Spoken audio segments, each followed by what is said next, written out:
Saudi वली अहद से वसूल बल्गारी jewellery set का तोहफा तोशा खाने में जमा न करवाने पर बानी पीटीआई और बुशरा बीबी को मजमूई तौर पर 17 साल कैद और 1 करोड़ 64 लाख रुपए जुर्माने की सजा। एंटी करप्शन एक्ट की दफा 5 के तहत 10 साल कैद, PPC 409 के तहत 7 साल कैद की सजा सुनाई गई। स्पेशल जज सेंट्रल शाहरुख अर्जुमन ने फैसला बानी पीटीआई और बुशरा बीबी की मौजूदगी में सुनाया। तोशाखाना 2 केस का ट्रायल तकरीबन 1 साल तक अडियाला जेल में चला। केस में कुल 21 गवाह थे। 18 गवाहों के बयान कलमबंद करके उन पर जरह मुकम्मल की गई। 12 दिसंबर 2024 को तोशाखाना 2 केस में मुल्ज़मान पर फर्द जुर्म आयद की गई थी। FIA रिकॉर्ड के मुताबिक बल्गारी ज्वेलरी सेट की कुल मालियत 7.5 करोड़ रुपए से जायद थी। प्राइवेट फर्म से बल्गारी सेट की कीमत 59 लाख रुपए लगवाई गई, जबकि कौमी खजाने में सिर्फ 29 लाख रुपए जमा करवाए गए। ज्वेलरी सेट में नेकलेस, ब्रेसलेट, अंगूठी और इयररिंग्स शामिल थी।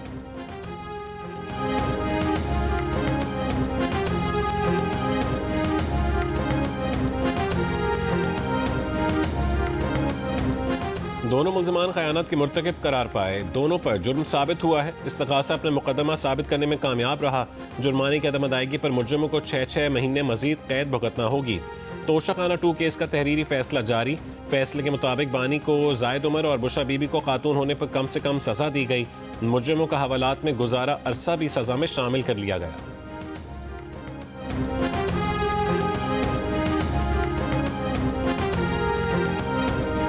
वफाकी वज़ीर इत्तलात अताउल्लाह तारड़ ने तोशाखाना 2 केस के फैसले को इंसाफ पर मबनी फैसला करार दे दिया। G News से गुफ्तगू में कहा कि बानी पीटीआई और बुशरा बीबी ने करोड़ों के तोहफे की कीमत बहुत कम लगवाई। तहफ़ की कीमत कम लगवा कर सरकार को कम रकम दी गई। स्टेट को करोड़ों रुपए का नुकसान पहुंचाकर तहफ़ अपनी ज़ात के लिए रख लिए। उन्होंने कहा कि बानी पीटीआई और बुशरा बीबी के तोशाखाना 2 केस की सज़ा आज 190 मिलियन पाउंड केस की सज़ा ख़त्म होने के बाद शुरू होगी। वज़ीर ममलिकत बराए दाखिला तलाल चौधरी ने कहा है कि बुशरा बीबी और बानी पीटीआई ने तोशाखाना 1 में ना डिनर सेट छोड़ा, ना फ़ोन सेट। तोशाखाना हुक्मरान के पास अमानत के तौर पर होता है, उसमें ख़यानत की गई। चंद रुपए देकर अरबों रुपए का हार अपने पास रखा। ये बहुत वाज़ेह केस था, इसमें सज़ा होना ही थी। इनके पास सफाई मौजूद नहीं थी।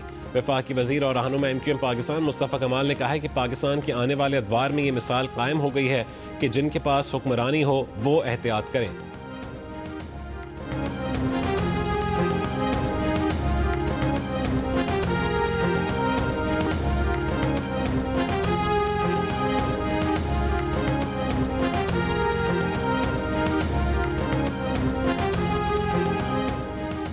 जज साहब लिखा हुआ फैसला लेकर आए थे। आज तो दलाइल मुकम्मल होने थे। मुल्ज़िमान और वकला की गैर मौजूदगी में फैसला सुनाया गया।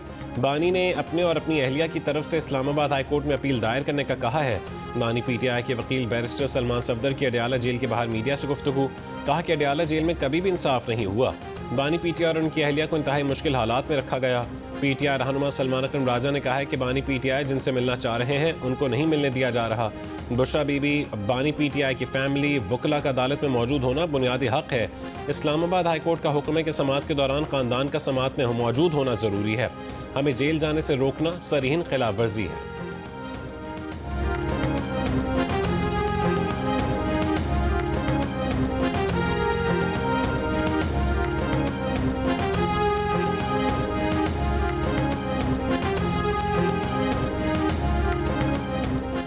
इस्लामाबाद में ऑपोजिशन की 2 रोज़ा कौमी कॉन्फ्रेंस के लिए कायदीन KP हाउस पहुंच गए। महमूद खाना चकजई, सरदार अख्तर मेंगल, अल्लामा नासिर अब्बास और मुस्तफ़ा नवाज खोकर ऑपोजिशन इत्तेहाद कॉन्फ्रेंस में शिरकत के लिए पहुंचे।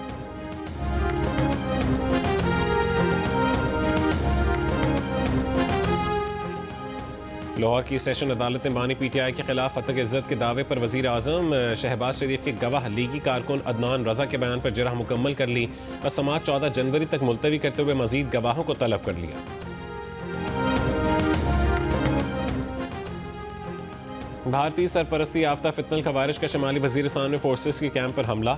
बच्चों और ख़वातीन समेत 15 बेगुनाह शहरी ज़ख्मी। खवारिज से लड़ते हुए फायरिंग के तबादले में वतन के 4 बहादुर जवान शहीद हो गए। जवाबी कार्रवाई में तमाम 4 खवारिज हलाक हुए। ISPR के मुताबिक हमलावरों ने बारूद से भरी गाड़ी बैरूनी हिफाजती दीवार से टकराई, जिससे दीवार गिर गई। ISPR का कहना है कि हालिया दहशतगर्द कार्रवाई अफगान तालिबान रजीम के दावे की नफ़ी है। अफगान सरजमीन से खवारिज के हमले में 4 पाकिस्तानी फौजियों की शहादत पर पाकिस्तान का अफगानिस्तान से सख्त एहतजाज। पाकिस्तान में तैनात Afghan deputy head of mission की दफ्तर खारजा में तलबी, बाज़ाब्ता डी मार्च किया गया।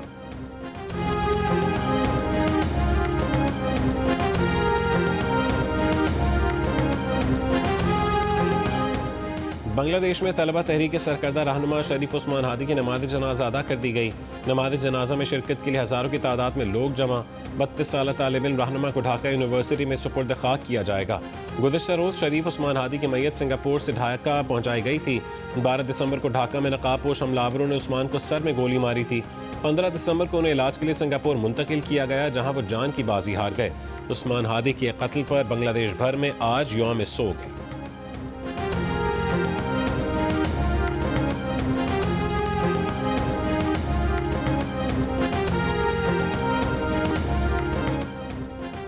अमरीकी वज़ीर ख़ारजा मार्को रूबियो का कहना है कि वो पाकिस्तान के बहुत शुक्रगुजार हैं कि उसने गज़ा अमन मंसूबे का हिस्सा बनने या कम से कम उस पर गौर करने की पेशकश की है। उन्होंने कहा कि उनके ख्याल में पाकिस्तान समेत दीगर मुल्क अभी कुछ सवालों के जवाब चाहते हैं और उनके बाद ही हम किसी मुल्क से ये कह सकेंगे कि वो गज़ा अमन मंसूबे के लिए अपनी खिदमात पेश करे। लेकिन उन्हें पूरा यकीन है कि बहुत से मुल्क ऐसे हैं जो इस तनाज़े में शरीक हर फरीक के लिए काबिल कबूल हैं और जो आगे बढ़कर गज़ा इस्तेहकाम फोर्स का हिस्सा बनना चाहते हैं।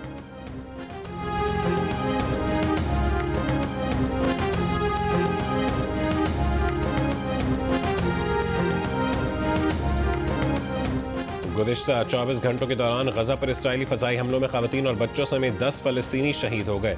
आलमी इदारे सेहत की रिपोर्ट के मुताबिक जुलाई 2024 से अब तक गज़ा में 1000 से ज़ायद मरीज़ बर वक्त तिब्बी इनखला न होने के बायस जान की बाजी हार चुके। गज़ा जंगबंदी के अगले मरहले पर बातचीत के लिए कतर, मिस्र और तुर्की के आला उहदेदार मायामी पहुँच गए। अमरीकी नुमाइंदा खुसूसी स्टीव विटकॉफ के साथ मुलाकात होगी।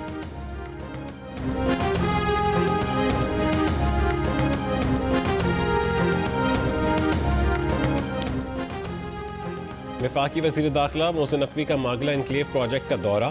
मोहसिन नकवी ने कहा है कि तरक्याती काम जल्द मुकम्मल करने के लिए तमाम वसाइल बरूकार लाए जा रहे हैं। मंसूबे में खूबसूरत लोकेशन के साथ शहरियों को तमाम मयारी और जदीद सहूलियात फराहम की जा रही हैं।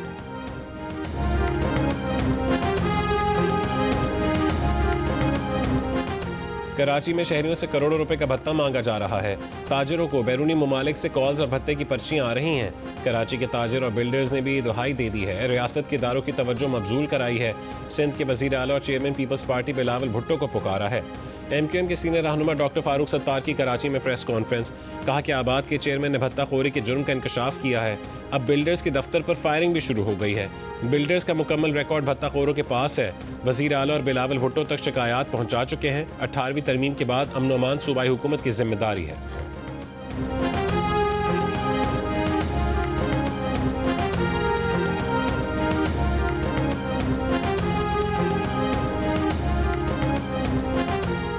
ऐसा लगता है कि MQM ने फारूक सत्तार को सच बोलने से रोक दिया है।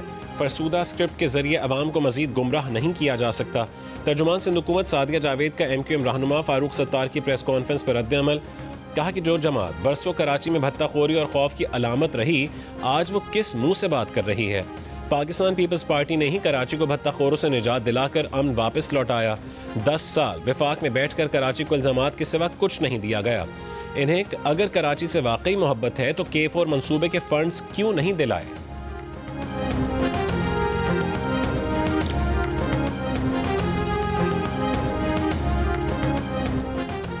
भारत की रियासत आसाम में मुसाफिर ट्रेन हाथियों के होल से टकरा गई। 7 हाथी हलाक और 1 जख्मी। ट्रेन की 5 बोगियां भी पटरी से उतर गईं। पुलिस का कहना है कि ट्रेन ड्राइवर ने हाथियों को देखकर इमरजेंसी ब्रेक लगाई, लेकिन ट्रेन उनसे टकरा गई।